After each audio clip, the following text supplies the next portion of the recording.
Mark Williams, FAIA, is our building science guru, and he is the go-to person, and he will tell you a little bit more about his background, but he's an amazing person to work with, and I've really enjoyed working with him over the last year and a half on this. So this is going to be a kickoff of several webinars. So if you're interested, if we've been in this business long enough, we have seen failures in buildings and on many different levels. So we're just going to start with the essentials on this one, and hopefully this is going to be a series. They're going to be posted to YouTube, so they're going to be open to folks to look at any given time. So I am going to ask if you guys could, I know we've got wrappers and stuff, just kind of keep it low because we're technically challenged for doing this through the cell phone here. So we're going to, it picks up every little bit of sound. So anyway, with that, I'm going to go ahead. Oh, and the other thing, we're technically challenged. This is backwards, but this is, you're seeing the note screen, but you're still going to see the screen of what Mark's presenting. And I'm going to pass it over to Mark. Thank you, Lisa. This effort today is, presentation today is a culmination of over a year's worth of efforts, as many of you have participated. We've had different pieces of this presentation vetted to some part of this group and others, and taken the comments and boiled them down and put them into today's presentation. So we're grateful that you're here. We welcome you, and we'll, without further ado, come into the materials. So this work is really the work that has grown from Lisa Hess's thought that we should have a building science and enclosure committee in Sarasota through the Gulf Coast chapter, and that's exactly how we got started. And that work has been supplemented to a degree with the Building Enclosure Council Tampa Bay chapter. So we're sharing this activity with that group, but really the work has grown from Lisa's determination that we need to do this. So here we are. Our forum is really focused on a number of things. We are trying to make sure that we understand and promote the building science principles in our work. And in order to do that, we have to understand what those principles are so that we can apply them. We're looking at building enclosure performance, which some good part of this presentation today will focus on. And our overall goal is to find industry improvements. And our mandate is to do that through discussion, education, and outreach. So today is part of Outreach and Education Day for this work. A little bit about myself. I'm an architect by training and background. I graduated in 1975 from Virginia Tech. I'm registered in 17 states. Since the 1980s and on, I have been involved with numerous presentations and peer-reviewed publications that are focused on the building enclosure. So I really dedicated my professional life to the evaluation and repair of building enclosures. To that end, in 1986, I left the traditional architectural practice and was co-founder of a specialized practice that we call Williams Building Diagnostics. And that practice really, its mandate is to evaluate and repair building enclosures. So we do not do new design work. We do consult on new design work to try and help people find ways to prevent problems. But most of our day-to-day work is dealing with problem facades and enclosures and how to basically get over the hump. In 1995, I was awarded an ASTM Appreciation Award, essentially for doing quite a bit for ASTM. And in 1996, I was elevated to the College of Fellows for the AIA. And again, this was in recognition for my expertise in building diagnostics and remedial architecture. So I'm not the design architect. I'm a technical guy, and I'm proud of it, and it's been a great piece of my professional life. So because it's hard to leave behind architectural things, you tend to, even when you choose an alternative profession, you still are thinking very much about buildings and there's some interesting things I've interspersed, I think interesting in this presentation. This happens to be from Alberti's journal, and he writes in one of his journals a long time ago in the 1400s, rain is always prepared to wreak mischief. And this is kind of a centerpiece to a lot of our work. So our overall mission is to understand and perpetuate functional, durable, and pleasing building enclosures. And some of you who might have been in the educational system, architectural education system back at the time that I was in the 70s, from the very earliest lectures, we heard about Vitruvius's commodity, firmness, and delight. So I've just simply updated that to call it functional, durable, and pleasing work. But Vitruvius, about 2,000 years ago, was writing about these things. The two buildings on the left, they're the White House and Frank Lloyd Wright's Fallingwater, are placed here because these are a couple of the projects that our firm has worked on in the 30-plus years of our practice. So we have the standing joke that the White House has leaked literally and figuratively for a long time. And when we were there, it was literally leaking as far as problematic conditions where water was coming in. And our work was in the 1990s during the Clinton period. And Fallingwater was an interesting project for us as well in that we were called in by a contractor who was going to be doing remedial work there and wanted to know what the sources of water might be that were coming into Fallingwater, because he was charged with repairing the building and was concerned that he might conduct these the work to repair and not be completely successful because there could be other reasons for leakage. So these might be some topics for future seminars. They're not really the total focus of today's presentation. So today's learning objectives, since the AIA tells us that we need to define such objectives for a presentation such as this, are these four. It's to define what is building science, to identify the stakeholders, to look at the relevance of this, and to consider best practices. So we'll be going through each one of these four objectives. The first is defining building science. So it's an interesting thing to try to get your arms around, because building science is a term of art that we fairly recently have had to grapple with. A few years ago, it was not something that was in our vocabulary, but we have become aware of the term building science. So what it really is the physics that controls the moisture, heat, air, and vapor between the inside and the outside of the building, and also varying interior conditions. And so what you're looking at is the building essentially as a separator. It keeps the inside in, hopefully, and the outside out. But sometimes within a building, you also have separation. So it's not to overlook the fact that there can be different zones within the same building. Simply reduced, building science is predictive knowledge. It gives you the chance to make predictions to essentially deal with and avoid problems. So not too much physics here, but I do have to at least mention a little bit. What we're really looking at for a lot of our work is the second law of thermodynamics, and that basically controls the movement of moisture, temperature, and pressure, that these things want to become uniform. So things that are wet want to dry out, and frankly, if they can't dry out, they cause materials to deteriorate, and that's at the root of things that we see that aren't working so well. When we get deterioration behind certain materials, water has gotten in and it couldn't dry out, although it really wants to.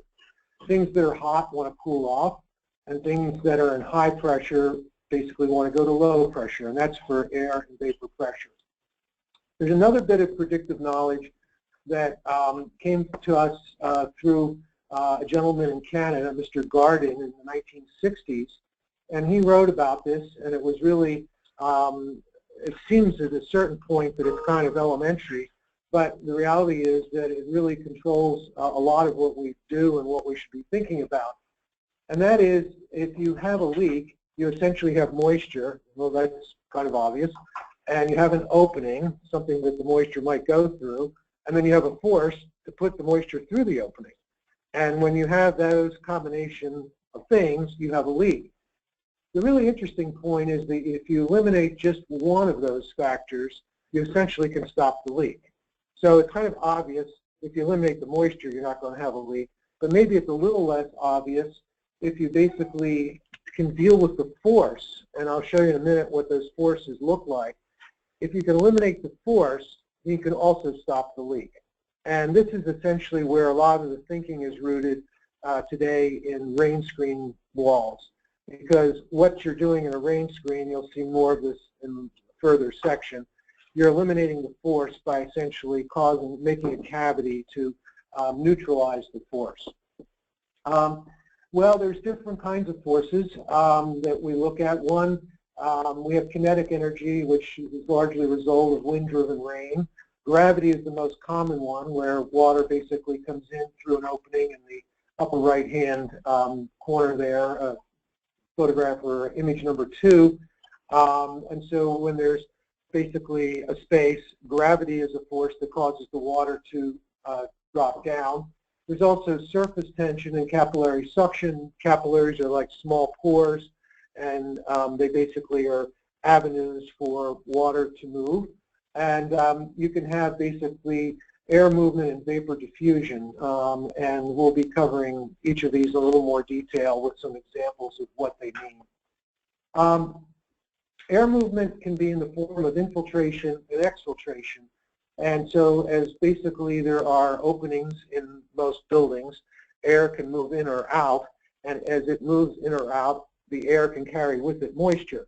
And if that moisture then basically comes to a point where the dew point occurs, which we'll talk about in a minute, you can get some condensation. So air movement is something that we have to be aware of and be sure that we're resolving.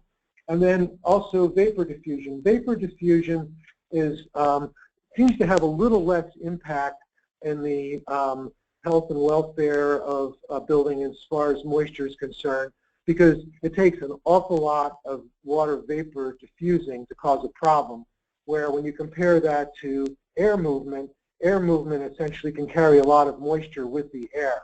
And if you compare all that to bulk water, like rainwater coming in through an opening, that's really the biggest concern. So we prioritize these things in terms of bulk water coming through a building enclosure, air movement, and vapor diffusion and condensation.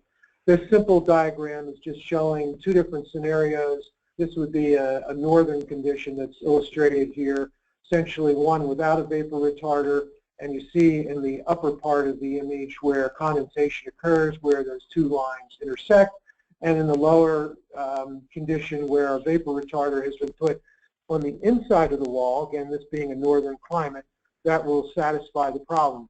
In our southern work, we primarily are thinking the vapor drive is from the outside of the building to the inside, because we have so many months of the year that it's hot and humid in our southern climates, and inside we're air conditioning for so many months of the year. The diagram is just flipped over, so you can just imagine in your mind the vapor drive going in the opposite direction, which is why in Florida most of the time we're considering our vapor retarders to be on the outside of the building. So when it comes down to it, a successful enclosure has to understand and include boundaries for moisture, air, heat, and vapor. If you're dealing with those four, you should be successful. All right, well, where do these elements come from? Well, they can come from the outside, the inside, they can come from the construction process, and even operations and maintenance. And we'll go through those quickly to get an idea. Starting with the exterior, we have primarily weather and ground level conditions. This is a diagram that is basically part of an ASHRAE climate zone map. And in this diagram, they've divided the country into different zones, as you see going across the top, A being a moist zone, B being a dry zone, and C being a marine zone.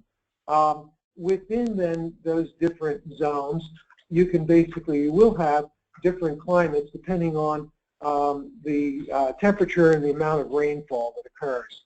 And so down here in Florida, you can see we start down in Miami, and we have an exterior climate zone that's referred to as climate zone 1, and then going up into Florida and Georgia further is 2, and you work your way up the coast to you finally get to Maine, and at the very top of Maine is climate zone 7.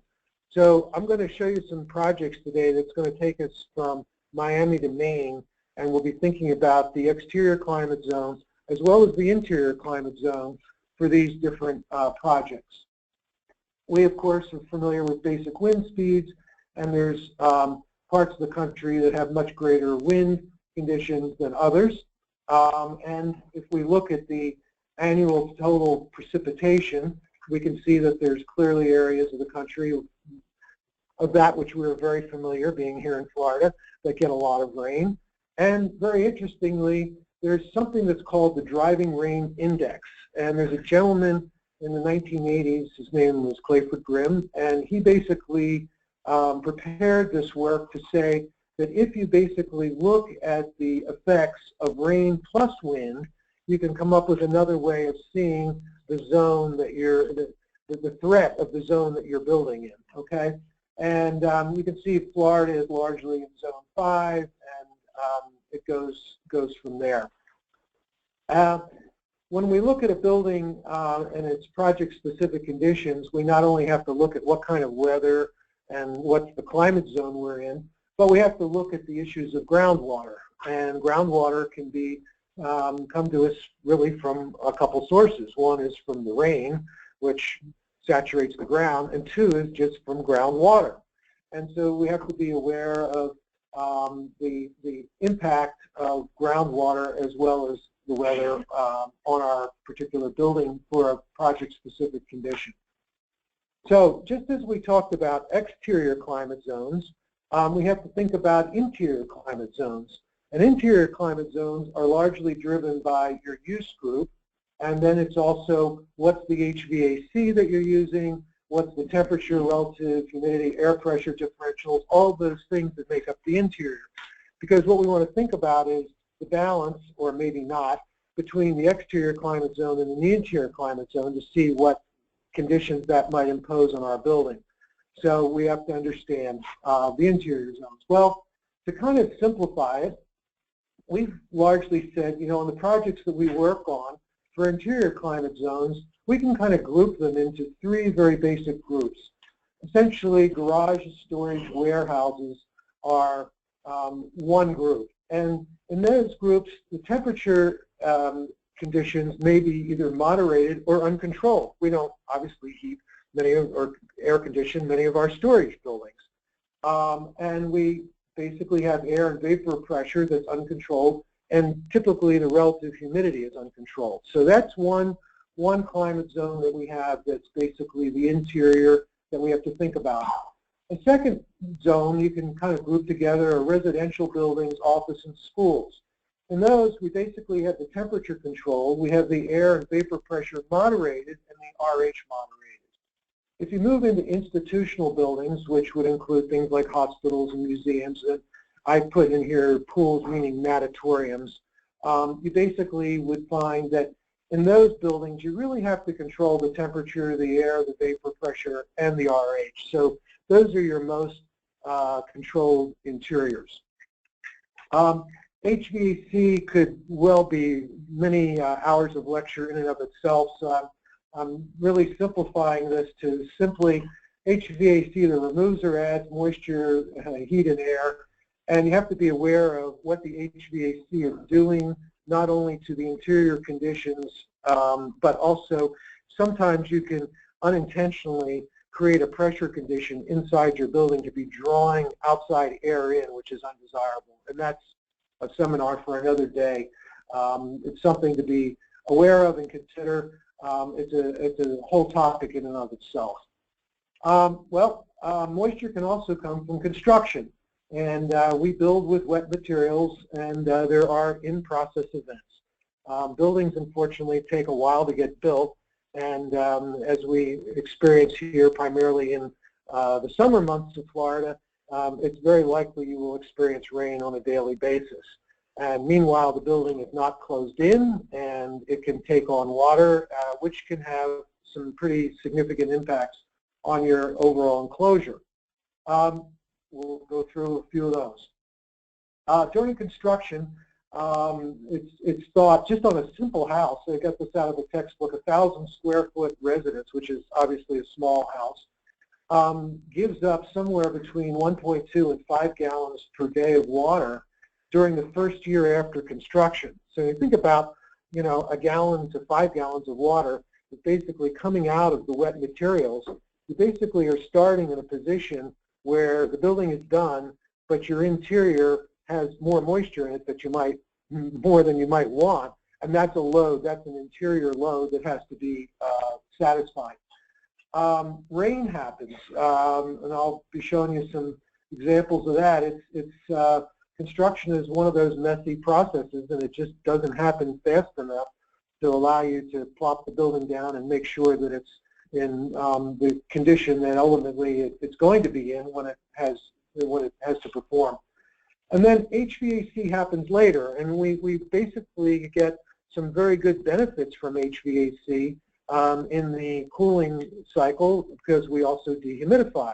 But unfortunately, that dehumidification doesn't happen until much later when the building is really further along, where we may wish that we had some benefit from that process while the construction is happening. We simply don't. So we have to deal with that.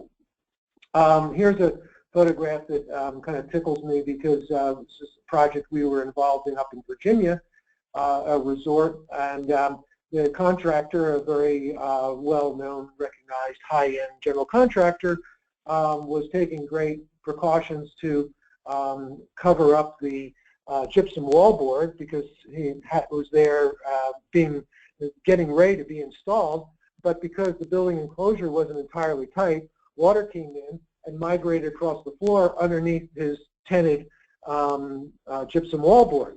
So we got the phone call with the photograph from the guy's phone in the field saying, what can I do to save this gypsum wallboard? And we said, put it in the dumpster because it had already developed microbial growth.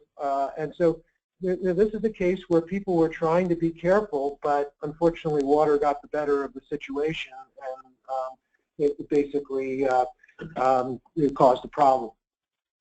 Here's HVAC happens later. This happens to be a residence outside of Orlando. I just happened to be there for other purposes, but it struck me. The ductwork was in, okay, and they also get a star on their helmet for the fact that the diffusers you can see were closed off, so they weren't getting a bunch of debris in them. But of course, the plenum that's sitting there in the photograph on the left, which would receive the air handling unit, doesn't have an air handling unit, hasn't been installed yet. So basically here we are, we've got plenty of moisture that's come into the building. We have ductwork in place, but we don't have the mechanical equipment to actually start to get rid of some of that moisture. Moisture also can come from operations and maintenance, and sometimes it's not maintained. And this is one of the things that as a practicing architect I used to worry about on a kind of regular basis, because we have a certain amount of control in our professional life over details and specifications, but there's a lot of these things that we don't have control over. We don't have control, frankly, over the rain that happens during construction.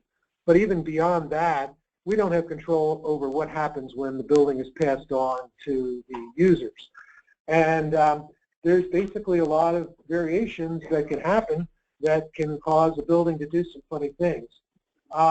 One of the things is just how is the building being used? And diagrammatically here, you have on the left the retired couple leading a very sedentary life will have a very different impact on the building interior than the multi-generational family living under the same roof that are taking a lot more showers, cooking a lot more spaghetti, and living life. So we hand the building over and we're thinking one thing, and sometimes it's used completely differently. How they users handle their HVAC, you know, it's amazing to me. I get to see a lot of projects, and I come to see a project in Florida where essentially the occupants have gone north for the summer, and they turned their AC off. And, you know, they wonder why, you know, they've got microbial growth. Well, you can't just walk away from the building. It has to be an ongoing functioning entity. And then repairs and replacement or not. And there's really so little information that exists about repairing and maintaining buildings. It's always kind of left to the very end of the list, where people say, well, okay, someday we'll get to that. But it's almost like there needs to be a guide that is developed for every project so that the owners have some idea, because we encounter owners on a regular basis, and they say, well, I had no idea that I was supposed to take care of my stucco. I thought stucco was maintenance-free. Well, no, actually it's not. So there's a real lack of information. This happens to be one bit of information that is out there. This just happens to be for dwellings. It's ASTM E2136, standard guide for specifying and evaluating performance of single-family attached and detached dwellings for durability.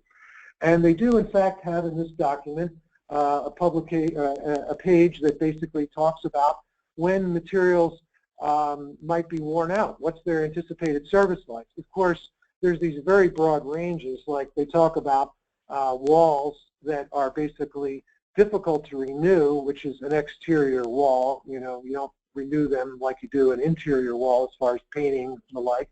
And they give a range here of 20 to 60 years.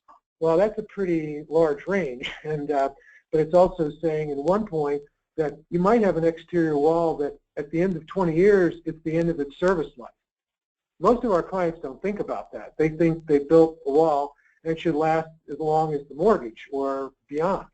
That's not always the case. And you'll see some case study examples here that we've worked on where it just didn't work out that way. So this is an area where we really need more research, more publications, and more application. So we move into now the topic area 2, identifying stakeholders. Well, architects, engineers, that's basically our whole world. We're right there. We've got building owners, contractors, subs, manufacturers, and there's many, many others. The two towers on the left happen to be another one of our office projects. This is right on the it's in Galveston on the beach, and it happened to be two towers that were built and leaked immediately out of the box. And the architect was, of course, quite annoyed, and was certainly didn't have anything to do with the design.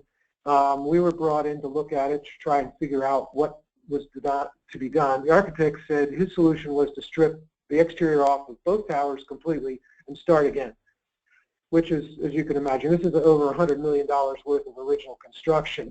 So we were brought in. Isn't there some other way? Yes, there was, and not only did it get addressed, but it went through Hurricane Ike, which some of you might recall, and it was performed so well that people couldn't believe it. They actually had people from the developers team coming in, cutting holes in the exterior walls to see from the inside if it was not leaking, because they were having a hard time believing that we had fixed it. It was fixed, and we consider it a good story. So go back for a second, just to kind of flash back occasionally to Alberti. He went on to say in that phrase I showed you earlier about rain is always prepared to reap mischief. He says, and by its persistence, it undermines the whole strength of the building until it eventually brings ruin and destruction to the whole work. And that was in the 1400s. So this has been a problem that we've been thinking about and dealing with as architects and engineers for a long time. Okay, we're going to now look at the relevance. And the relevance basically is largely demonstrated through case studies from Miami to Maine. So we'll be taking a little bit of a tour. So why is building science relevant? Well, we're trying to optimize performance. That's basically a goal that we have. We want to inform our decision making about existing problems because we're trying to correct certain problems. And then we're obviously trying to prevent future problems. Well, we can predict, we think, occurrence and implications of water. We can explain the basis for deterioration, or sometimes not, and we have better information about what to do. So we'll begin here down outside of Miami, and in this particular case, we were working on the terrace, the area with the pool deck. And this was an exterior climate zone #1 and an interior climate zone #1 because it's in a parking lot. And so what you'll see in this first case study is some pretty serious water that's gotten in, to the extent that they tried to overcome it by putting up some little simple K-gutters to catch the water and keep it from causing deterioration on some rather expensive cars that were in the garage. One of the points of this is that this is a good example of an exterior climate zone and an interior climate zone not having some kind of conflict with each other, okay? We basically got a lot of water from the exterior climate zone, but it's not that there was some condition inside the building that caused this to happen. Rather, what caused the problem was an opening in some of the flashing and an expansion joint right above this. And you can see here, basically the water's been coming in for quite some time, and it's saturated and come through the concrete. And this happened to be the condition where there was an expansion joint between two parts of the garage. So we have basically the moisture here is rainwater, the opening is incomplete flashings, the force is gravity, and the result is a leak. Nothing to do with exterior climate zone 1 and interior climate zone 1. Just happens to be where it was. Okay, next project, we move up. This happens to be in the Sarasota area, since we occasionally get to work near our home base. And it's part of a library, a meeting room. Some of you might be familiar with this project. In any event, when we got called in, this particular owner had been dealing with this problem, and they had previously torn up the carpet and basically cleaned it up and took care of the microbial growth and put the carpet back down again, new carpet, okay? But they hadn't fully, they had tried some things, but they had not fully addressed what caused the problem.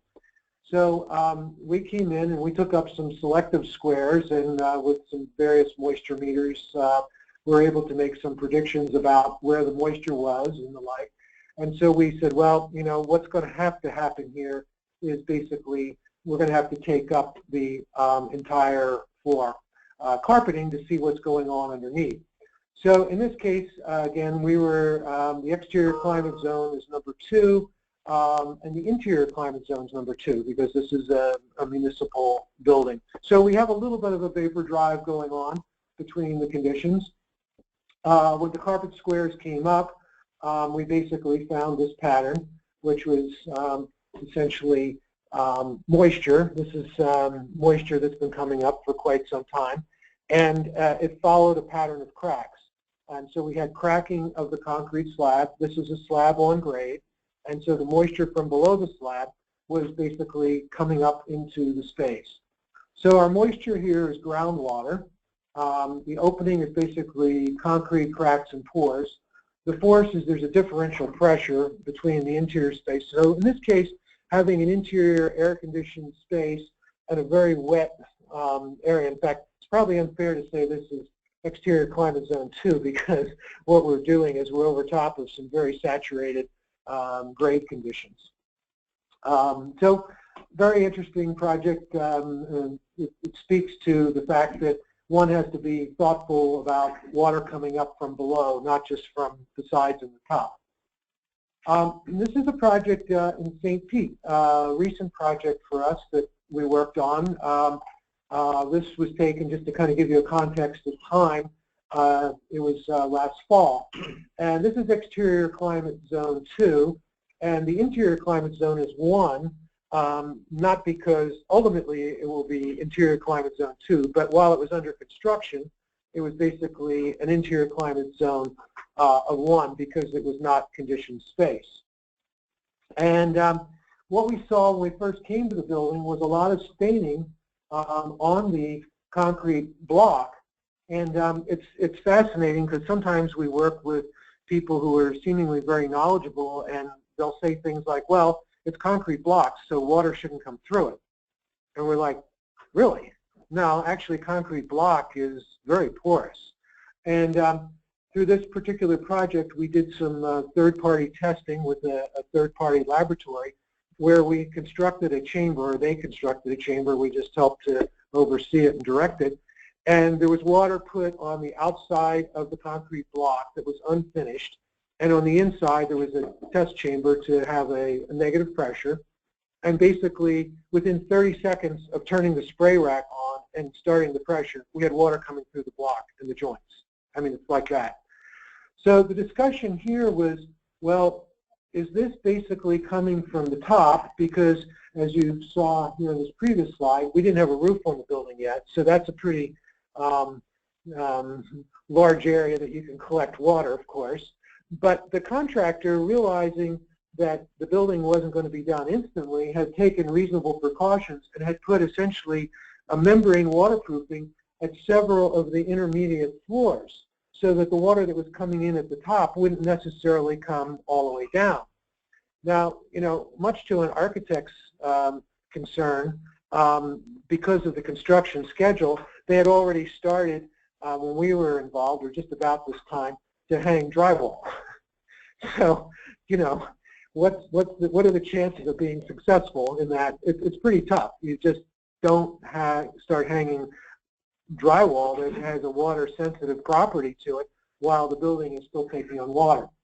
The question came up, is it possible that the water that was coming in is not simply coming from the top? It could be coming through the walls. And the answer was yes. So we basically have a opportunity during a weather event. It was a severe weather event that some of you might recall from early fall, I guess, late last summer. And what you're seeing here in this photograph is that concrete block is saturated. I mean, that's water-laden block. And the top part, which is basically a concrete beam, actually acts as a water stop.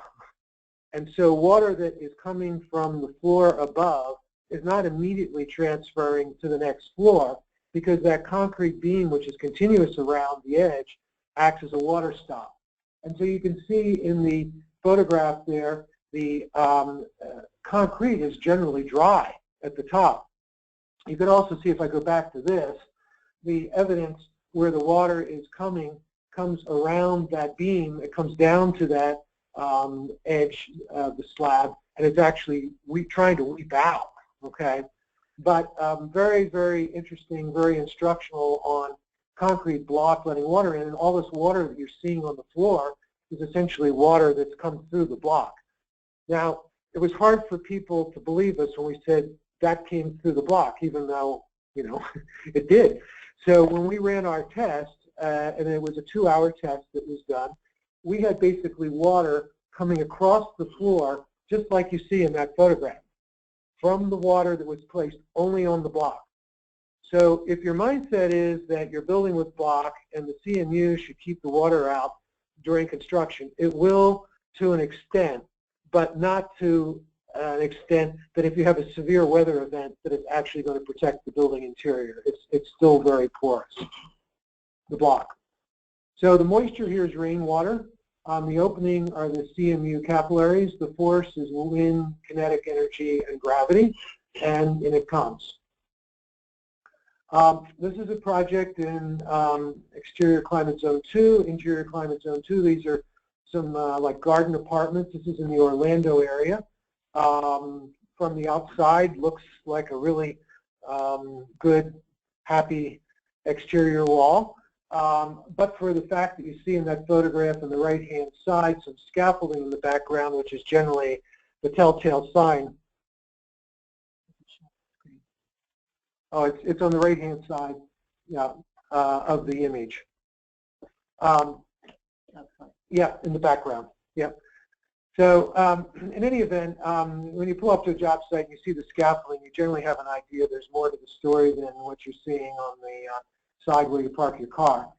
So here's the other side of the building, and this is a stucco cladding over wood frame, which didn't go so well. The yellow that you're seeing there is the fiberglass insulation. The brown vertical lines are rotted studs. The brown that is kind of semi-brown and semi-darker than brown is the OSB sheathing. And here you have basically the kind of deterioration. It's coming from a series of conditions at the roof wall intersection in the upper right there and the corners of the window, and then over to your left there was some balcony conditions. So what we know is that while stucco is a very good material in many, many ways, the way we've been doing it and seem to continue to do it is to basically trap water behind it. And if you're going to use a material like stucco, which is an absorptive material, over materials that are wood frame, it's really necessary to find ways to drain the water and dry it out, or to make a really good exterior barrier. And I'll explain a little more of that in a bit. So the moisture here is rainwater. The opening are stucco cracks, capillaries, and openings. The force, again, is kinetic energy, wind, and gravity. So, and then the result is if the water is trapped, you can expect to see deterioration. How old was the building? I think about 10 years old when we were working on it. It's now been a few years since that happened. Moving now up to the Gainesville area.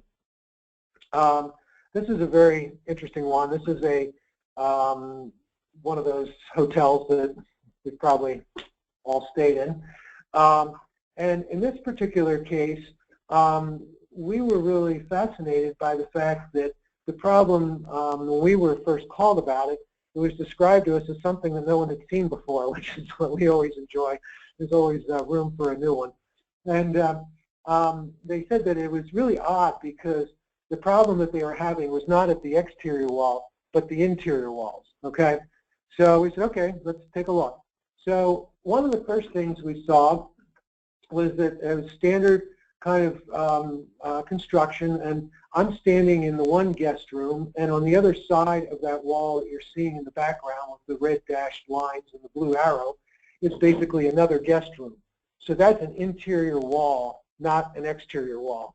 Well, that interior wall was pretty close to the PTAC unit. You can see that the exterior has largely been removed, but there's still the exterior, or there's still the guts of the PTAC unit are there. And of course, on the interior wall, there are these pink blooms.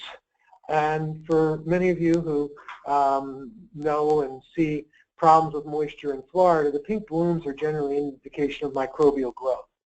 And in this particular case, we were focused on, it's right next to the PTAC unit, and it's got vinyl wall covering. Of course, we're all in the school of thought that you don't use vinyl wall covering on exterior walls in Florida.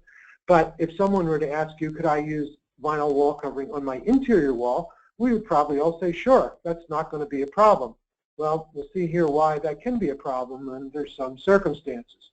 So with the trusty infrared camera, this is roughly the same kind of angle. So on the left-hand side at the bottom of that blue arrow is where the PTAC unit is sitting. And I'm taking a thermogram of the wall, and you can see a nice cold spot right on the wall coming from the PTAC unit. Well, as that unit discharges the cold air, it hits the wall, and it creates a cold condition. So we got our courage up, and we peeled back some of the vinyl wall covering, and sure enough, on the other side of the pink blossoms were the dreaded microbial blooms, okay? So here we have a pretty interesting case because exterior climate zone 2, interior climate zone 2, but we're kind of super cooling that wall just because the PTAC is throwing the cold air right against that wall, and then as the moisture is trying to get out, it basically is stopped by the vinyl wall covering. So the question is, okay, it's not leaking into the room, where's the water coming from? What's going on with this? And we got to see some things dissected. Every once in a while, we love to use very basic technology to show things. That's a pipe cleaner that's been put there in the wall to show that there's a path.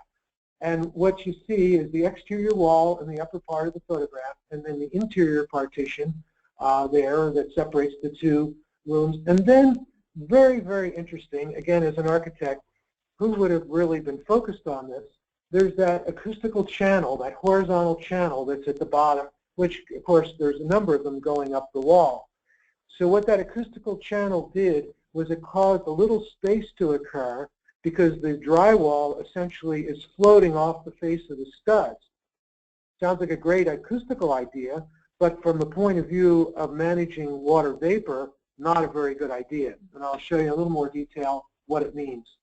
So as architects, we still like to draw, even though we're largely doing diagnostic work. And here's a little animation. So in this case, the acoustical channel is there on the left-hand side. The blue arrows have found their way. So there's a host of avenues. They're labeled with the A, the B, the C, where water vapor, essentially hot, humid air from outside, we're talking Gainesville, Florida now, is able to migrate in. And with that drywall being offset from the face of the stud because of the acoustical channel, there's a little raceway that comes through there.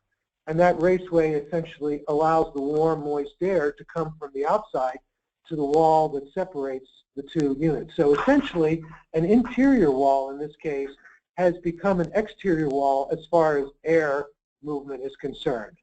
That's why we basically like our air barriers and the like. Another little animation here just on the upper drawing to show you where that is all coming through. So the moisture in this case is humid air. The opening is that the air barrier has been omitted. There was really no air barrier, and had the drywall been over a little bit, they essentially could have made an air barrier. Ideally, there would have even been another stud turned the other way or some other air barrier as a physical thing. But as you know, from your air barrier experience, I'm sure, air barriers don't have to be house wrap. You can make an air barrier any number of ways. But if you don't make the air barrier somehow, then the humid air comes back and finds you.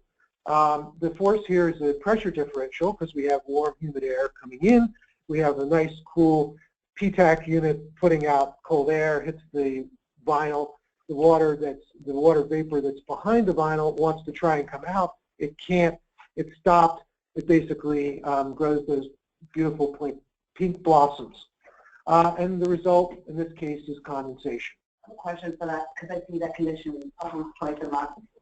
Instead of vinyl wall covering, if you have just paint, the idea of the PTAC unit is too close to the wall. That is also a factor. Yes. So that would relocate it. So, but if it's just a painted wall without vinyl wall covering, could that condition still?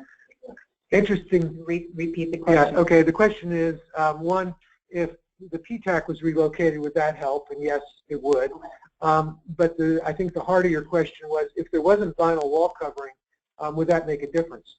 And I theorized that it would, but we couldn't convince everybody that that was the solution, because at this point everyone has their preference that all this be stripped and everyone pay dearly for their sins, okay?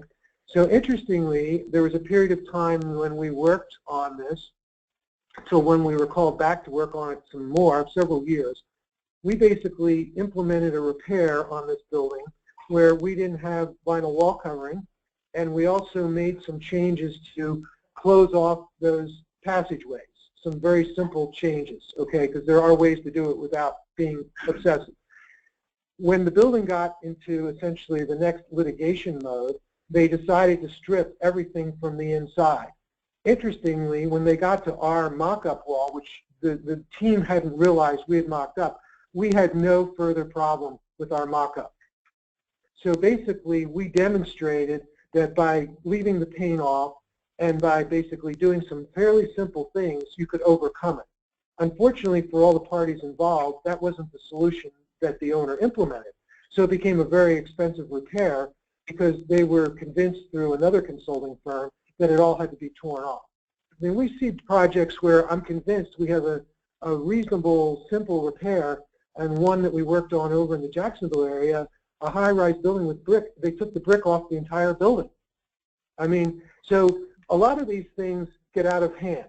And so to answer your question, yes, it could have been repaired that way. My hunch was not only borne out in our particular mock-up, but when I came back to see the hotel a number of times, I actually stayed in the hotel.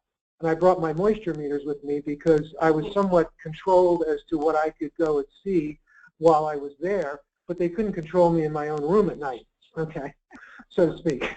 And so in any event, what I did was I did moisture probing of my own hotel room, and basically I found it was dry. And so I felt that even a room that hadn't been repaired could in fact dry out if you could, allow that to occur. I would love, maybe we'll talk about at some point future presentations. This particular project could be an hour or two just on its own. There's so many twists and turns, and what the architect said and did and all that. I mean, it's a case study that goes far beyond today's presentation. May I have a follow-up question real quick? What is your source of humidity? Is it just general infiltration? Just general infiltration. Yeah, it's hot and humid in Florida, and for a good part of the year. Today's a little bit of an exception, but for the most part, yes.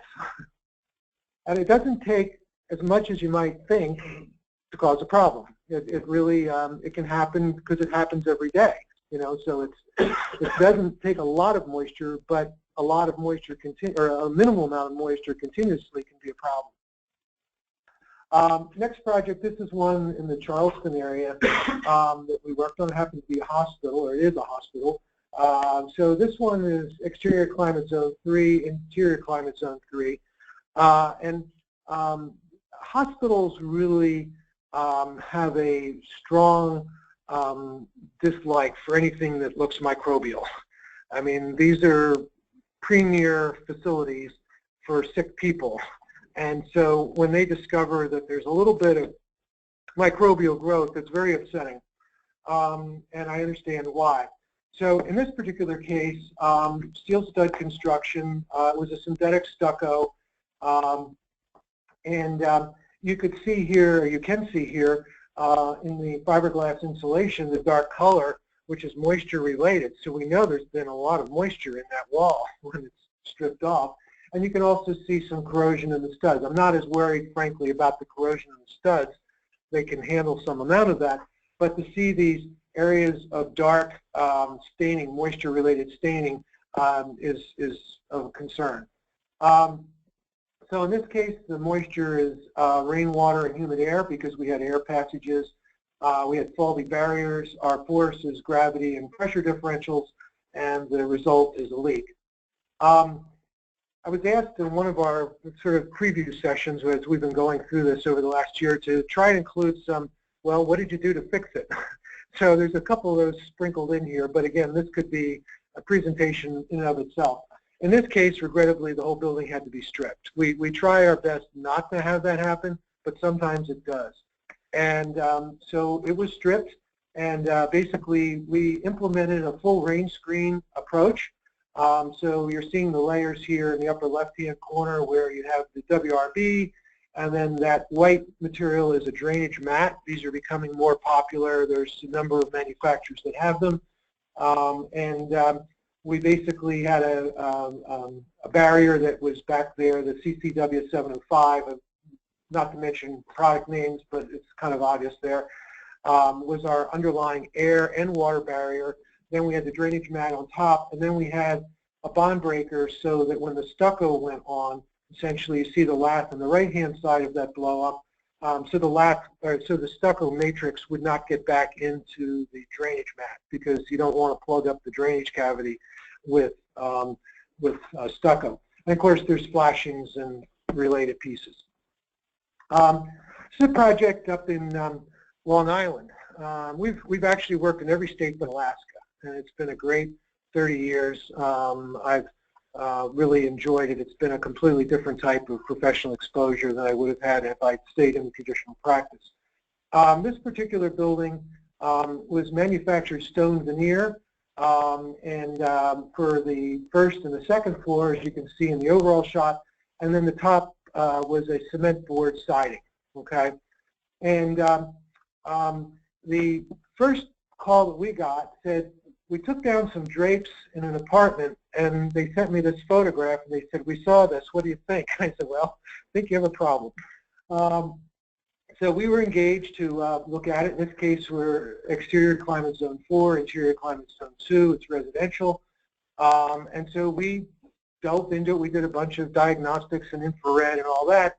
But the real proof in the pudding was when the building got stripped, okay? And in this particular image you can see here on the left, basically some of the manufactured stone veneer is remaining. So you can see, just recall where it stops. And then you can see the condition of the OSB, even where there was essentially no real leaks from a window or something like that. The OSB essentially has discolored because of its exposure to moisture. When you go to the upper part where we had siding, you basically have OSB that looks pretty much original, okay? Now, one thing that's a benefit to the building up high is the fact that basically there were some overhangs. That helps, okay? But that aside, what we're learning is that things like manufactured stone veneer, we say it's stucco on steroids. It's essentially the problems that you have behind stucco, you will have even greater with manufactured stone veneer unless you do something to address it.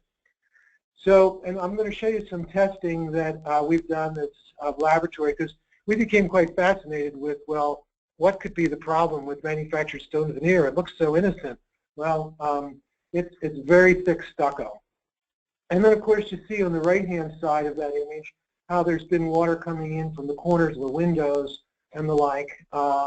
So, you know, it's not to say that you can overlook those things. You have to still deal with where does water come in with components that go through the wall. But even if all of that is set aside, you have to worry about the component itself, meaning the manufactured stone veneer, and its ability to handle water. So in this case, we have the moisture is rainwater, the opening are the capillaries, cracks, and openings. The force is kinetic wind and gravity, and the result is leakage and deterioration. Here's a project in Ohio, exterior climate zone 5, interior climate zone 2.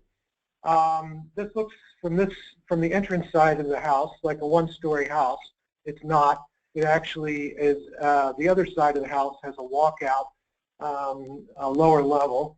And so there's actually a large atrium space, as you'll see in a second, in this house. Contemporary kind of architecture.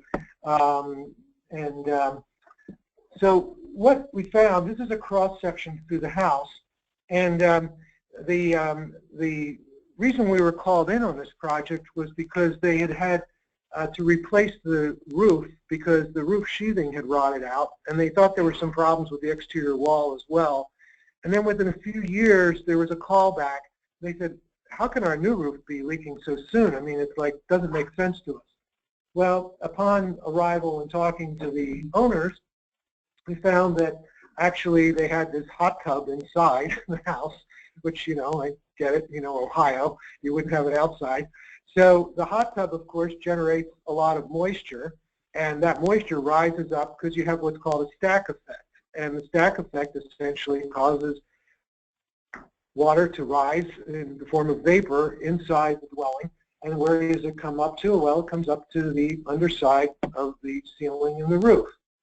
And here we are with the roof sheathing being stripped off. Now, the roof actually had some soffit vents. You can see that in the lower photograph there, that little white strip. Those are soffit vents. But you can see basically how the moisture condensed on the underside of the sheathing. Granted, it would have been better if they had had baffles, and you know, you can find reasons to say this would have been improved. It's hard for me to believe, though, it could have been completely overcome. Basically, a lot of moisture inside in this kind of climate, because it's basically cold outside for a good part of the year, warm and moist inside because that's where the hot tub is. It rises up through the structure and it condenses on the underside of the sheathing, causing the sheathing to rot out. So the moisture here is water vapor. The opening is, there was no vapor retarder, by the way, on the inside here. Kind of, okay, that should be a given for Ohio. Force is stack pressure and stack and pressure differential. So there you are.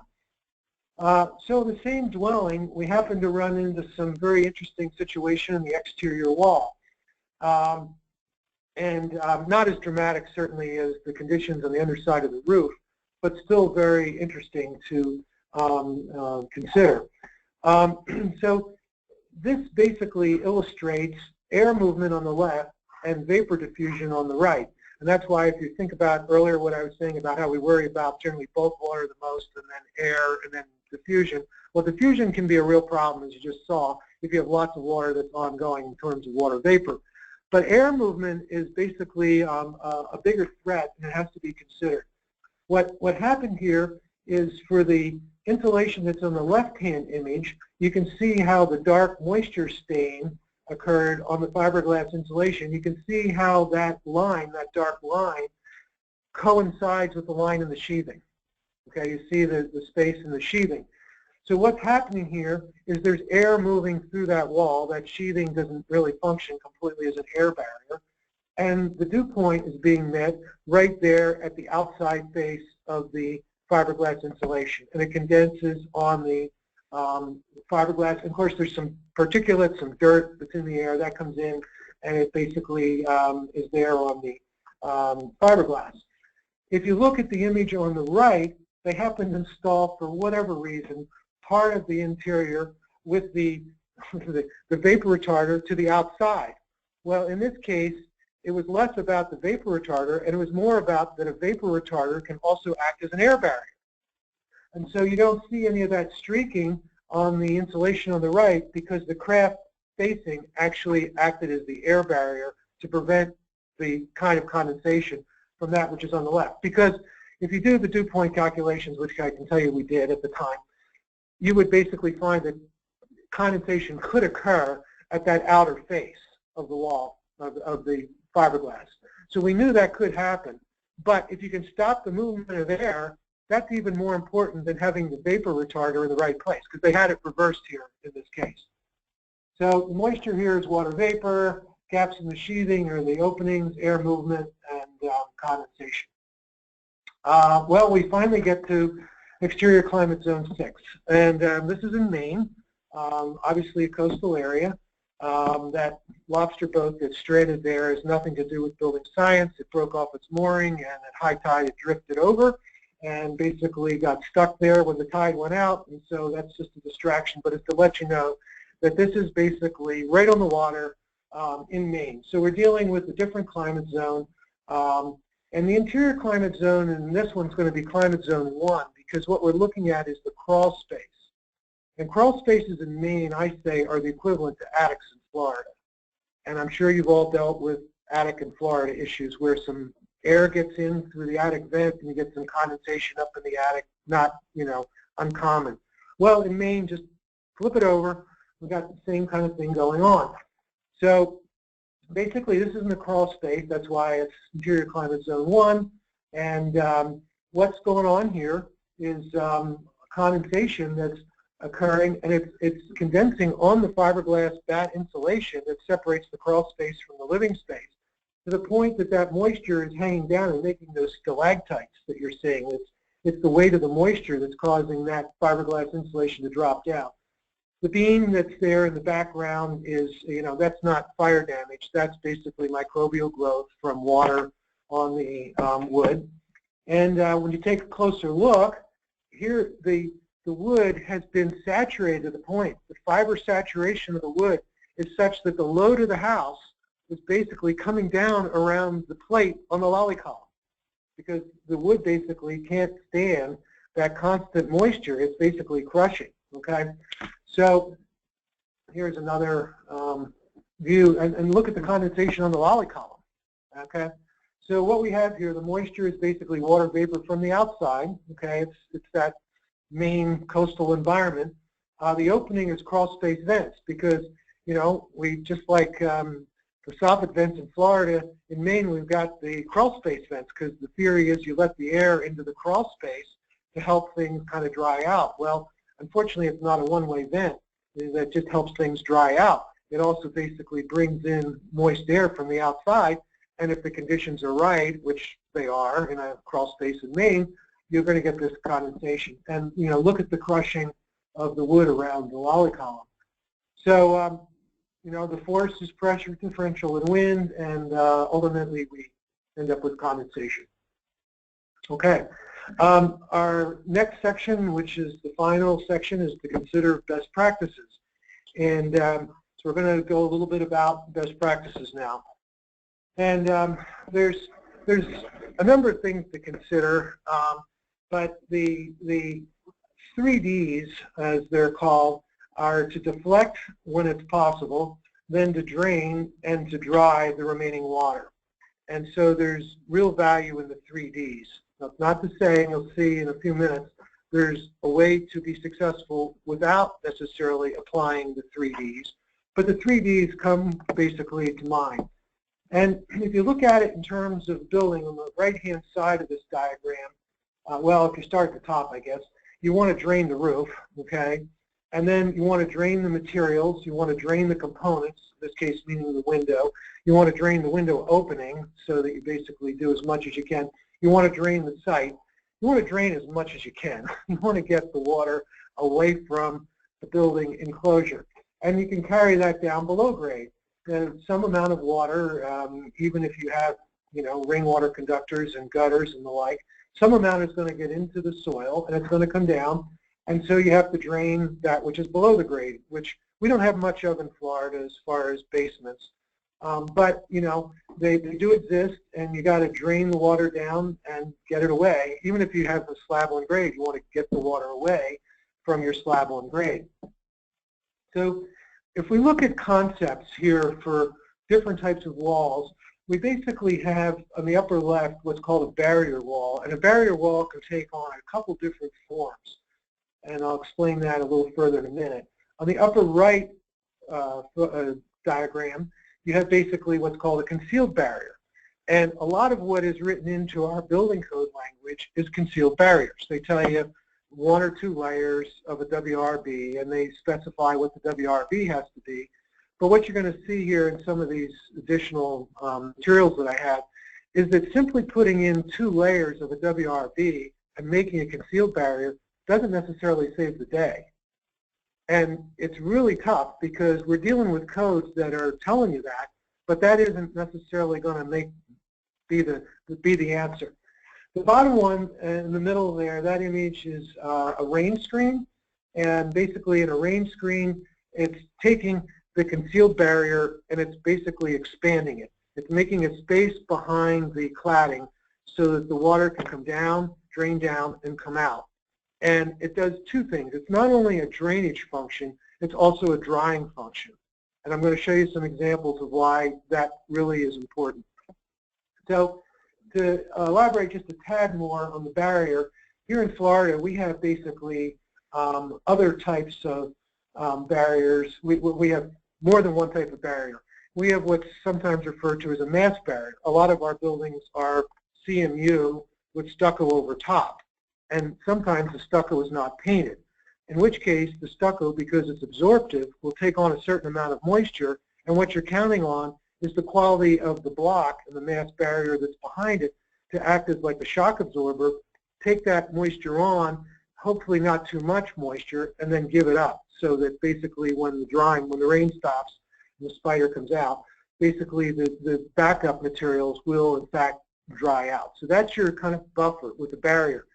But you can basically take that and you can make it a face sealed barrier as well by putting a coating on your exterior. And in this case, I've illustrated stucco.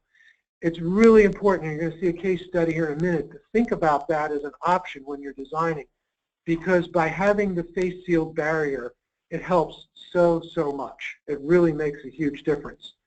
Now, some clients, like my hospital client I showed you in Charleston, South Carolina, where we had to strip it all off, they were so upset, reasonably so, with the fact that microbial growth had happened, that they said, not only do we want a rain screen, okay, but we want a face seal on the rain screen, because we don't want to take any chances. So there's nothing saying in life that you only have to take one thing. You can do a hybrid. You can make a rain screen with a face sealed barrier to cut down how much water gets into the rain screen. Or you could have a mass barrier and you put a face sealed barrier on it.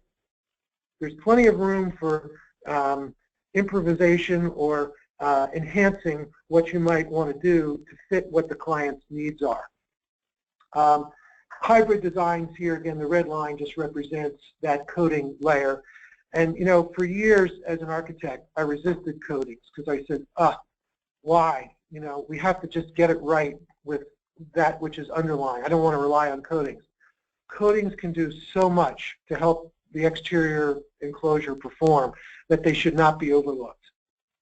Okay, so applying building science, we've got, of course, our building codes, Florida International Building Code. The main thing here to look at is Chapter 7 in the Residential Code and Chapter 14. It's not to minimize other sections of the code, but those chapters are really the heart of the building enclosure part. And in there, they say that the exterior walls shall provide a weather-resistant envelope. So there are things in there that you all know that are prescriptive, but then there is a performance requirement. And this is basically the performance requirement. And you're going to see in a minute how basically the code allows you to have a certain latitude. You can basically achieve a performance. That's what they're really looking for. So when we get to the prescriptive part of things, there's a lot of information about barriers, which these are layers and boundaries. And someday there'll be a presentation that we'll do on all these things, maybe, if we have enough group interest and energy, because this took a year to get to this point. So I don't know if we have that much energy and enthusiasm, but we'll try. In any event, so today what I'm really going to focus on for this presentation are the bottom two, which is a means to drain the water or an exception. So we're going to start with the means to drain the water.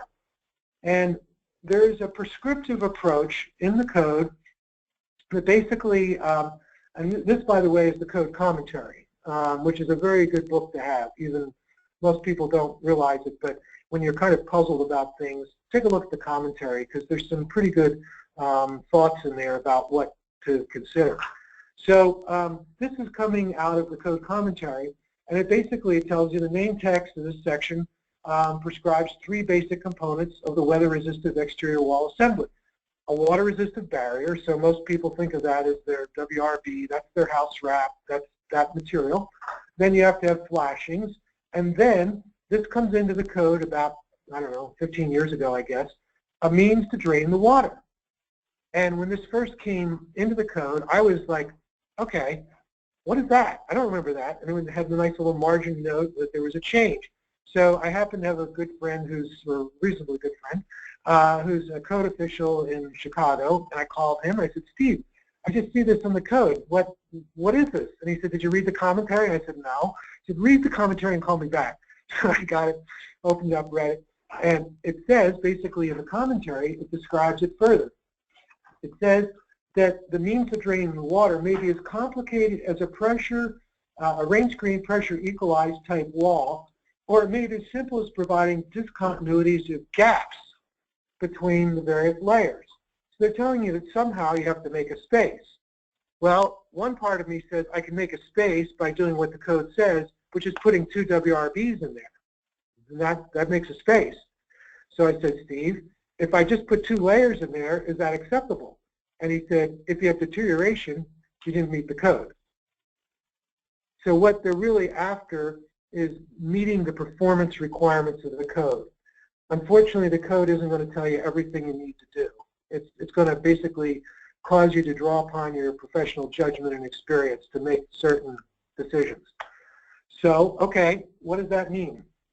Well, we became very interested in what the means to drain the water might be, okay? So this is at our facility. We used to have a, part of our office was in the Philadelphia area, and we had a barn there that goes back to the 1840s, and we would build pieces of buildings in our barn in between projects. They weren't always driven by projects because we were interested in seeing some correlation or connection between that which was in the field and then trying to dissect it further in a lab type setting. So this is in our barn in Pennsylvania, and we built a whole series of walls with manufactured stone veneer because we were quite interested in how good or bad might we find the water behaves behind the stone veneer. So you can see these little white lines coming out of the top. Those are those are moisture sensors, and that's a wire that goes down to a sensor inside the panels. So some of these panels we made with essentially no space. We just basically put 2 layers behind everything, like the code says, and then we put the materials together. And we could basically, through what I call the feeding tube, little plastic tube, introduce water into like a cheesecloth sack that was right by the sensor. So we could put a prescribed amount of water in through the feeding tube to the sack and have the sensor tell us how was it drying out. So we made walls that had no space other than 2 layers of WRB, and we made walls with a gap in it. And then we compared the two. So here's some of the data. And the first thing that you'll see is that this starts with basically, on the left-hand axis of this is wood moisture equivalent. So for some of you that are familiar with that terminology, there's been some testing by the wood industry that tells you that under certain conditions, if you have a wood moisture equivalent of about 19, although some people argue that it should be lower than that, but somewhere around 19, wood starts to deteriorate if it's constantly at 19, okay? And if your goal, of course, is to keep the wood as dry as possible so it doesn't deteriorate. So what you're seeing here with those little triangles is that we made the panel. It's the 8, whatever that is, 8/26 is the date. So August 26 is when we're starting to collect data. And we don't put any moisture in there until 9/15. So on September the 15th, where you see that spike that goes up, we put water in the feeding tube that goes to the sack, okay? The rest of this from August to September 15th, it's just moisture that's slowly drying out within the test panel, okay? We put basically the moisture, and look how it jumps up to almost 30 when we put it in. In about a month's time, it goes to roughly 10/15. You can see the next spike where we added water, but isn't it interesting that the panel never dries out to the point that it gets below 20. It stays in that dangerous zone, which helps to explain what I showed you in that project in Long Island. I'll show you another couple of pictures of that one in a minute, because all this is kind of coming together in our minds as we're working on saying, this is fascinating. I mean, this is really good stuff. So we repeat it for a number of months, and you can see we put the water in, there's the spike, and then it comes back down. We put the water in, and there's a spike, it comes back down. Now I'm going to transition this slide. So this is the one without the space, okay? Next is the one with the space. It starts out much drier. So the building wall, the underlying materials have been able to dry more because we had that means to drain the water that's in there. In this case, we're not draining the water. We're focusing here not on drainage, it's drying. And basically what we have then, there's your spike. It goes up in a much shorter time, like 10 days. It comes down, and it comes down well beyond 20. It comes down to 8. So it's important, not just from a drainage point of view, particularly if you're dealing with wood construction, to have drying, because drying is very, very important. Fascinating. So here we are back to, the stuff here in Long Island, and you can see, the overall, and just incredible explanation for why stucco on steroids has a hard time drying out. So every once in a while we get a little grant, which would be my favorite thing. If I could just have grants all the time, that would be more fun than having to go and look at buildings. But we occasionally are fortunate enough to get a grant. In this particular case, the question was testing drainage efficiency of different wall designs. And so we basically had 40 test panels that are 4 foot by 8 foot. So that blue object that you're seeing there is a 4 foot by 8 foot test panel. And we had 40 of those made up with different designs. And sometimes we repeated designs because we wanted to make sure we had a consistency in the information, that we weren't getting some kind of fluke. This is an ASTM test. What you're seeing at the top of that yellow line, the yellow line is the supply water line. There's a plexiglass trough up there. There's a slot in the wall where the water goes into the wall, and the water comes down then within the wall, and at the very bottom there's a little trough that collects the wall. And over this, I think it's a 90-minute test or 75-minute test, basically what happens is You know how much water you put in, you measure how much water comes out, and you say the efficiency is how much water came out in that period of time.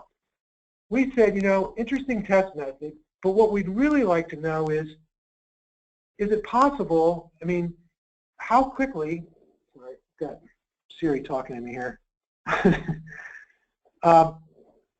Is it possible that we can somehow quantify that water that comes through more quickly is a better design? Because basically you want it to come down as fast as possible, and in the real world we're not putting water in walls for 75 minutes. It happens and it takes over. So we recorded time to first water, which was different than what the standard standard. So these were 2x4 walls with different designs. I'll show you in a minute what they are.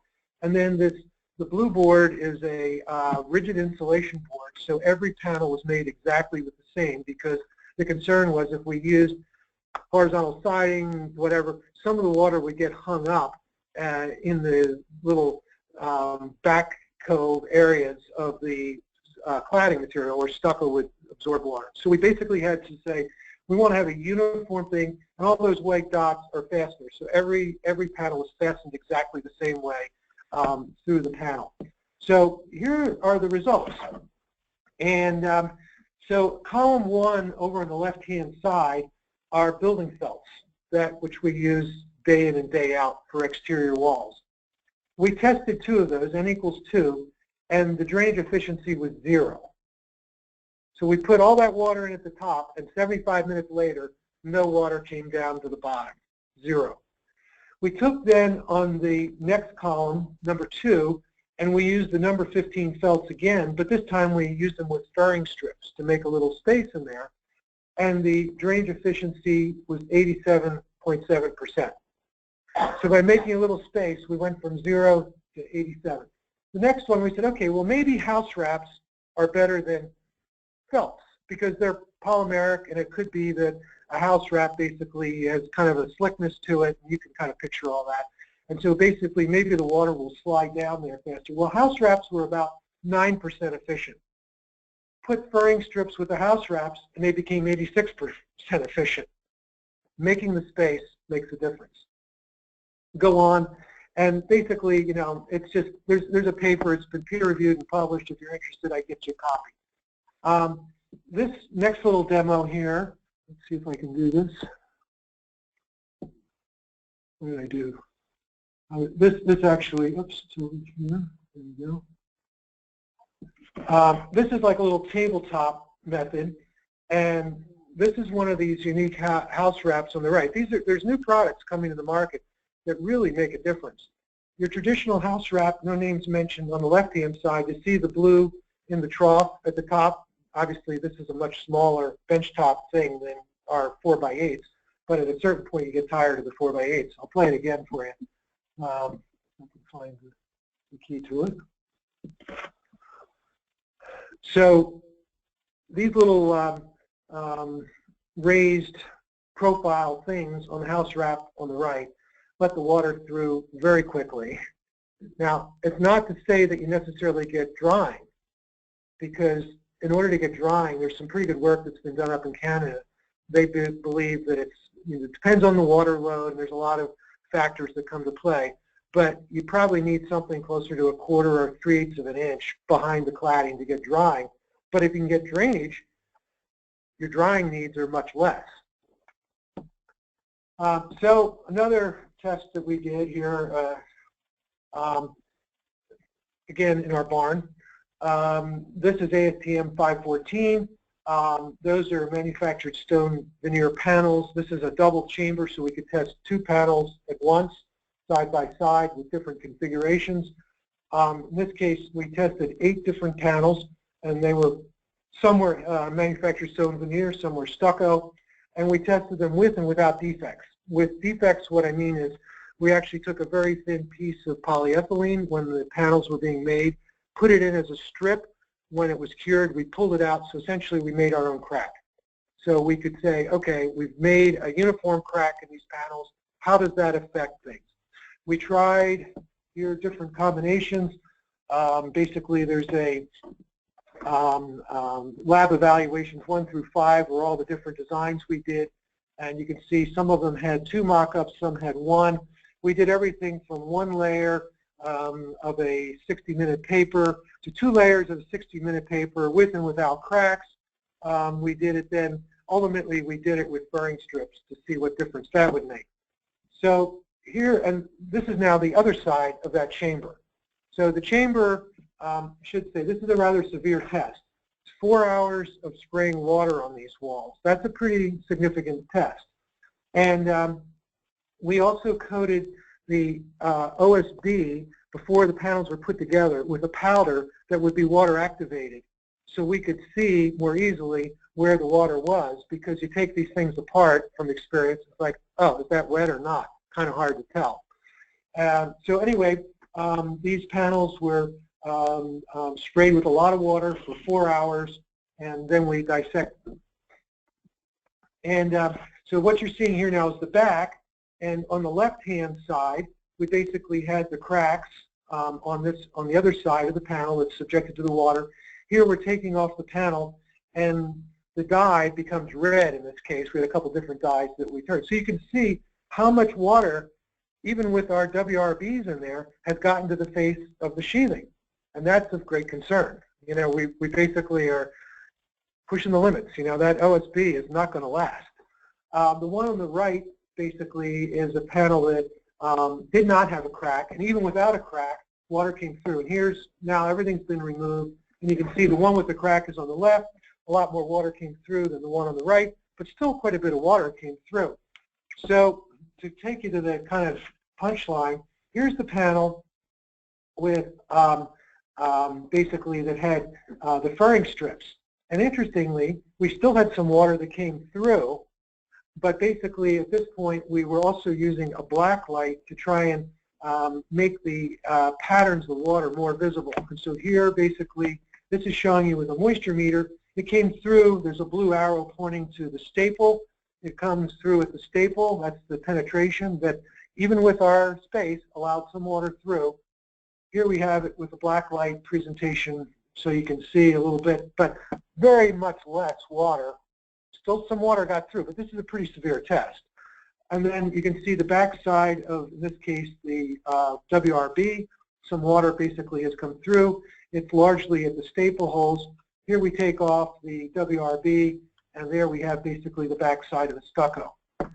So very, very eye-opening kind of experience. You can get to the point that you can make a big difference by making a space. That's not the only solution. I'll show you what else can be done.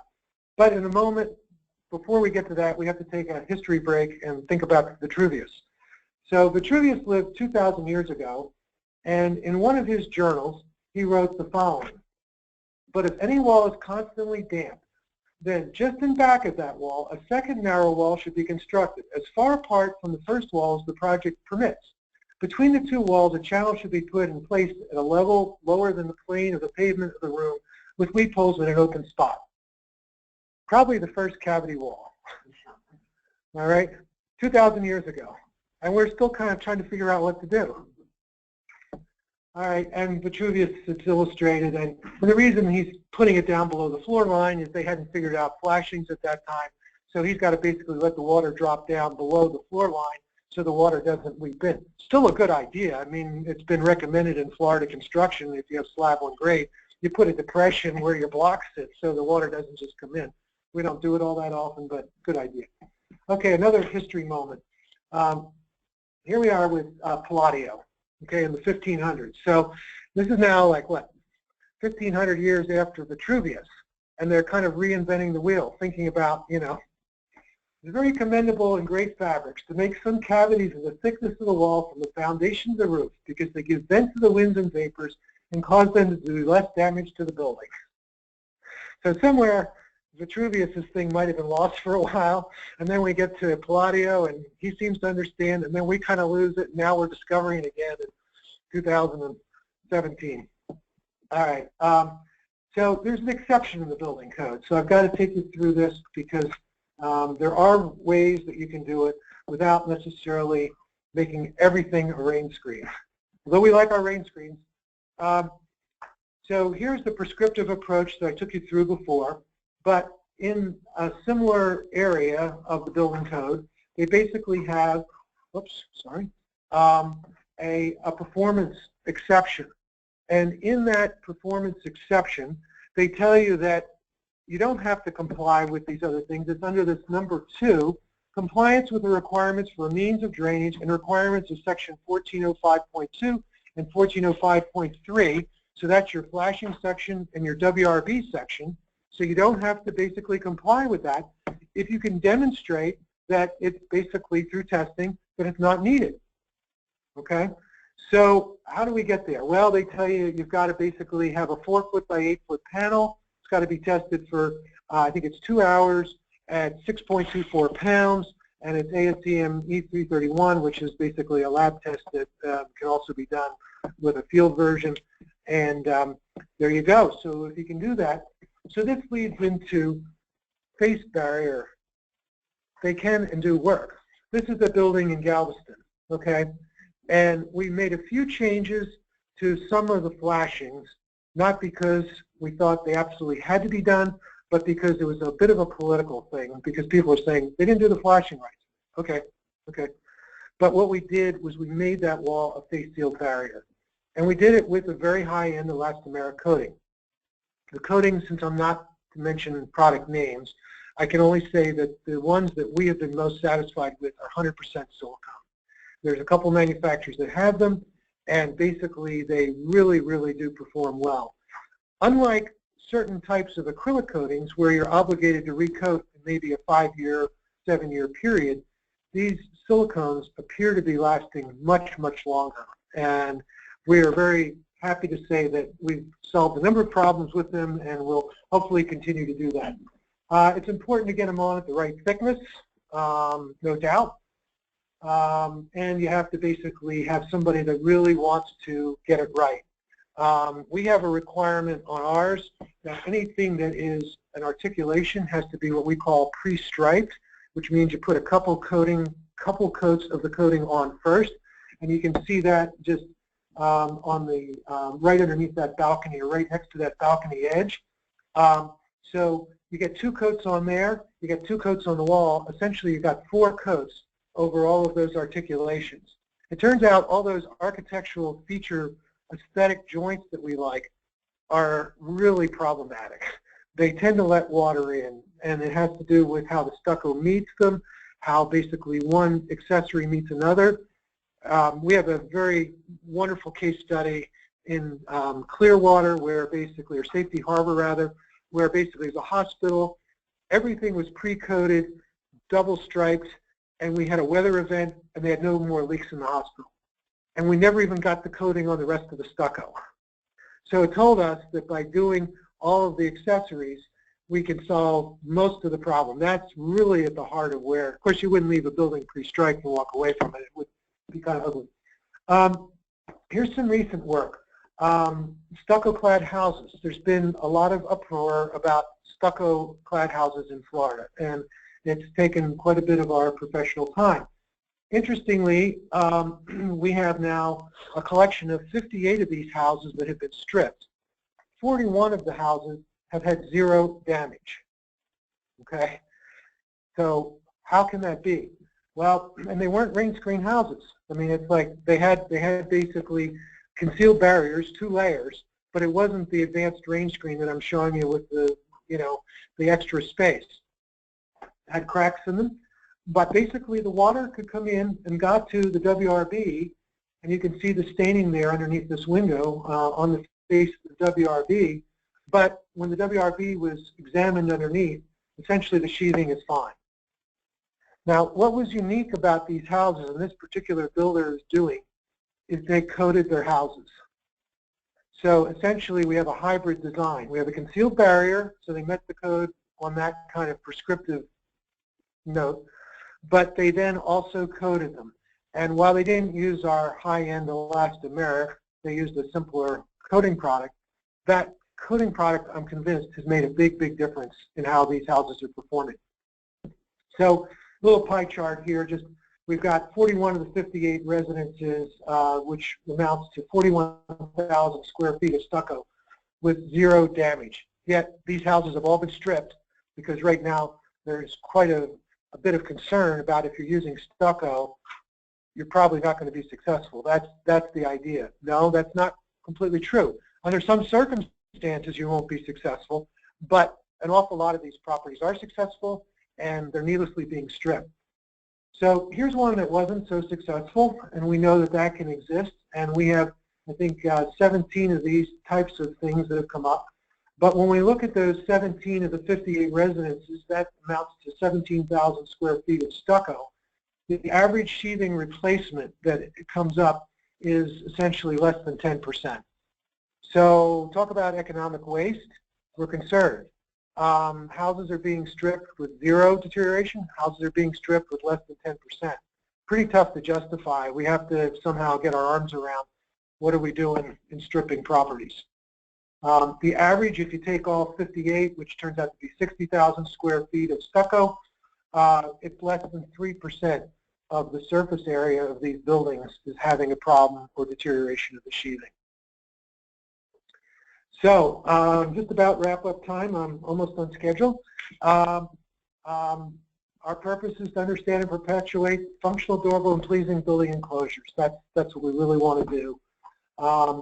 Successful enclosures have to be building science-based solutions. We can't forget our building science. We are not going to be obsessed about it, as you could see through some of the case studies. We run into folks that become obsessed about climate zones. It's important to think about climate zones, but it's not the only story. There's more to it than climate zones. So you got to be cognizant and work with the climate zones, but just don't let it take over. So you got to have an optimistic attitude. You hope for the best, but you have to design, construct, and maintain for the worst. It's going to happen. So you got to really be prepared that that which you dread could be that which happens. Back to Mr. Garden for one moment, just because we tip our hat to him, even though it seems so basic. It's been the foundation of a lot of our work since starting on this in the 80s, is that you got to think about moisture openings and a force, and that comes to leakage, and you just got to eliminate one of them. You don't have to eliminate all of them, and you'll be successful. So that's it, and we have time for a few connections, I guess. Yeah, and I'm not sure if Becky is still on the line. I just saw it said connection is locked. Becky, are you still there? No? Okay. She was going to give some housekeeping stuff to folks. Are you there, Becky? Yeah, I'm still here. Okay. Okay. And I am so sorry, Becky. You were going to do the housekeeping stuff at the beginning, and I cut you off there. So if there's any questions from folks doing the webinar, how do they can raise their hands? Is that correct? You can.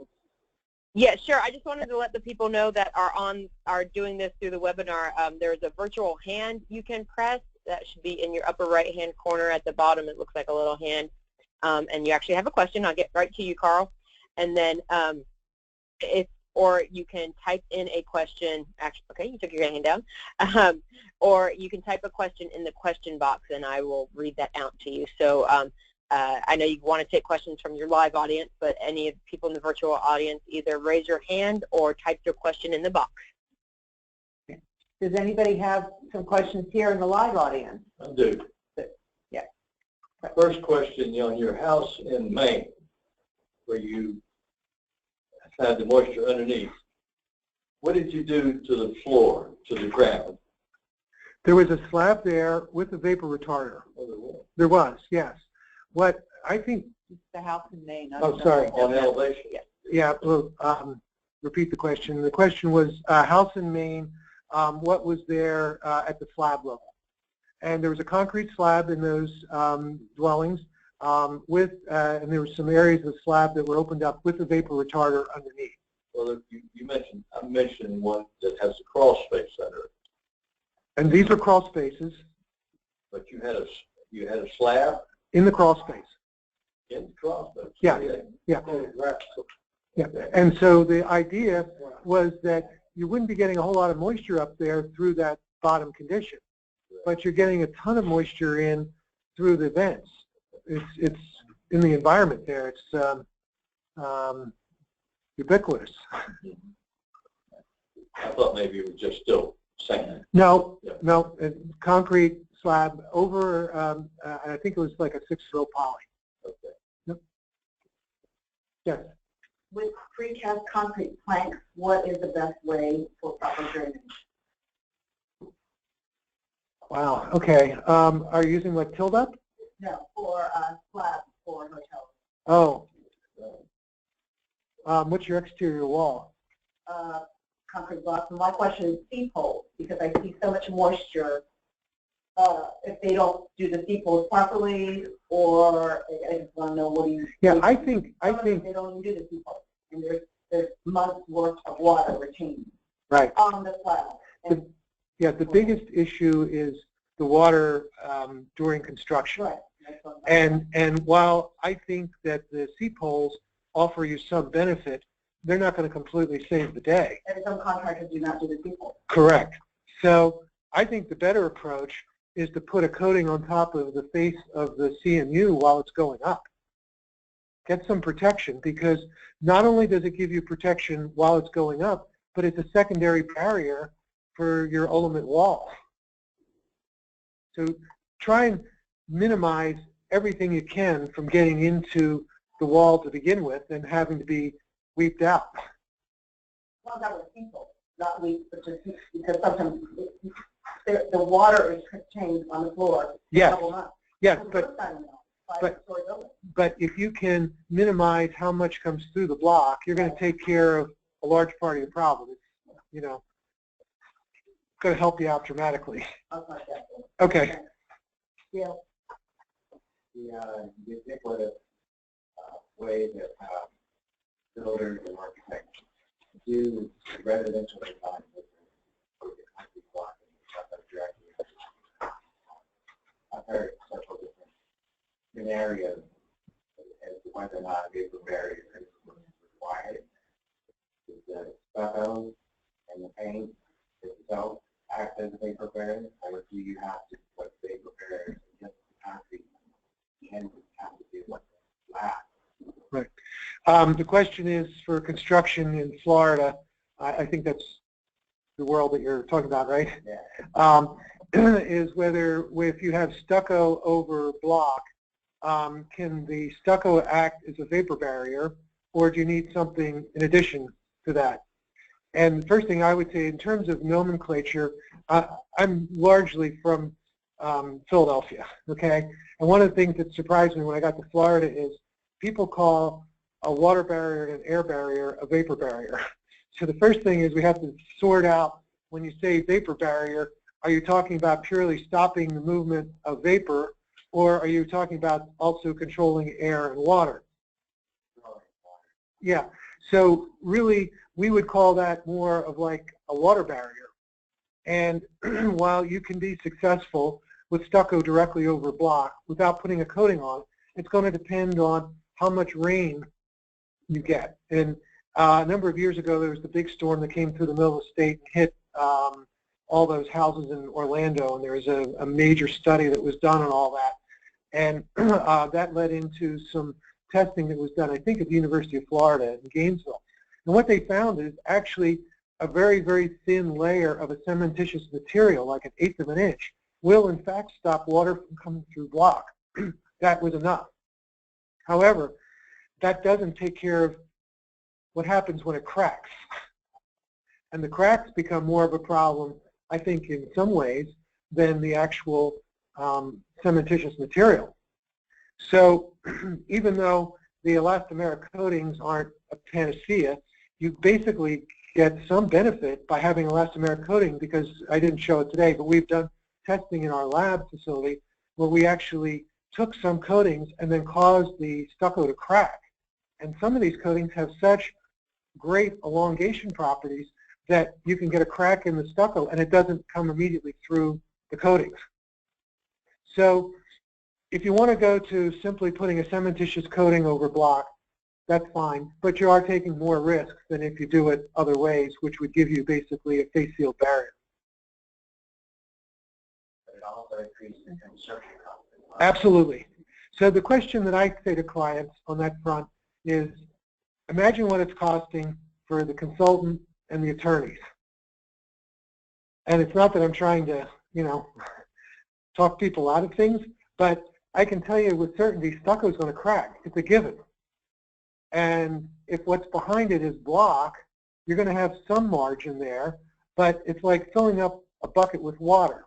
And at some point, the last drop of water you put in the bucket is going to cause some part of the bucket to overflow. So think of your block wall as like a bucket.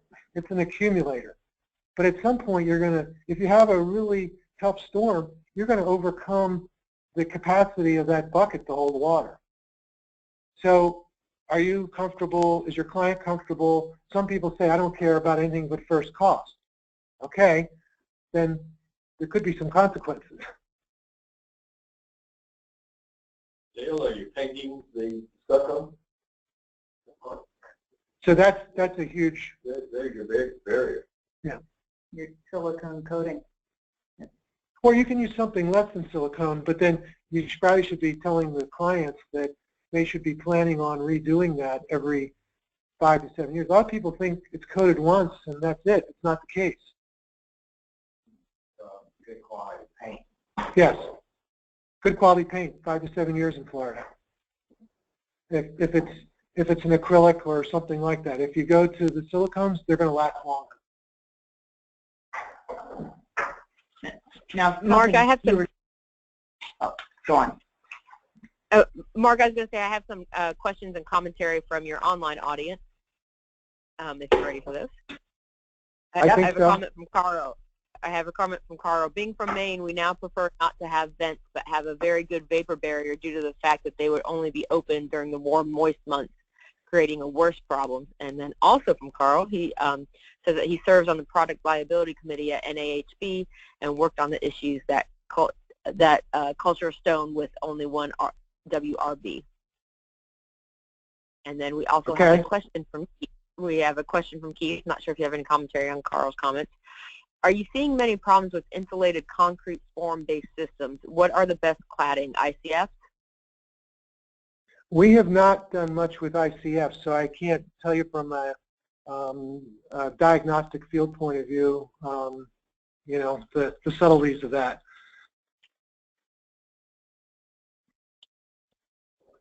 And that's all my online questions right now, unless anybody else wants to type another one in. Well, I think that's great. I think we're pretty much wrapped up here unless somebody else has something. Appreciate everyone participating and look forward to some comments that might come offline. Yeah, it's really great start, and I mean, so much information, and we really want to keep this dialogue going. So if anybody would like to participate in future webinars, this is the start of, we're hoping many that everybody can benefit from. Yeah, we'd like to see the list that's on your screen grow. Yeah. We'd like to have more people on that list. Hang on, Mark, one more question from Julian.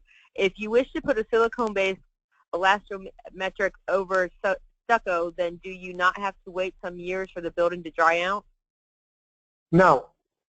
We're doing it immediately with full warranties from the manufacturer. And our feeling is by waiting, you sometimes lose the momentum because we have cases, one in Point up in the Pensacola area where everybody said, we're going to put the silicone coating on in 6 months or a year, and they never did it. And 5 years later, not just the problem behind the stucco, but the metal lath is rotting out. So the other advantage of the coating that I didn't mention earlier is that it serves to protect the metal lath. So if you keep the stucco drier, you're less likely to cause the metal to rot. You know, something you'd mentioned also earlier, you were talking about how, you know, as architects, we like to do reveals. Now, what about control joints and expansion joints that we absolutely have to have in stucco? Right. So what we like to do on those is basically pre-treat them as well.